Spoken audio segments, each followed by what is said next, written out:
Hey guys, welcome back to my channel. So ఇవాళ సింపుల్గా aloo fry చేసేద్దామా? దానికోసం 4 ఆలూస్ని తీసుకొని పీల్ ఆఫ్ చేసేయండి.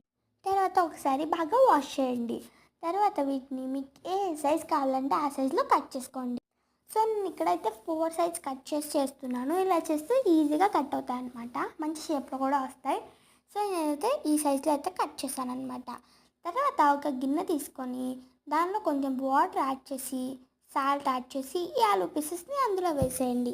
సో బాగా ఒకసారి వాష్ చేయండి, ఎందుకంటే ఆలూస్లో ఉన్న స్టార్చ్ అంతా పోవాలి కాబట్టి. సో నెక్స్ట్ ఒక కడాయి పెట్టేసి దానిలో కొంచెం ఆయిల్ యాడ్ చేయండి. దీనిలో జీలకర్ర ఆవాలు కూడా యాడ్ చేయండి. అలాగే పచ్చిమిర్చి కరివేపాకు కూడా యాడ్ చేసి బాగా ఫ్రై చేయండి. దీనిలో మనం పక్కన ఉంచుకున్న ఆలూ పీసెస్ని కూడా యాడ్ చేసి ఒకసారి కలిపేసి దీనిలో కొంచెం అల్లం వెల్లుల్లి పేస్ట్ కూడా యాడ్ చేయండి.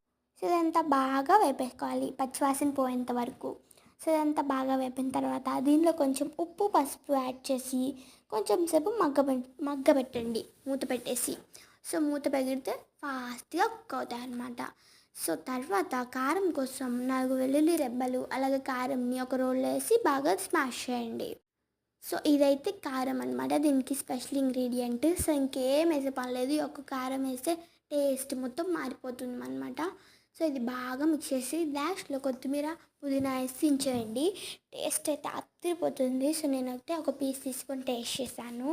సో మీరు ఎప్పుడైనా ఇంత సింపుల్గా చేశారా? ఒక్కసారి ట్రై చేయండి. సో ఫిదా అయిపోతారు.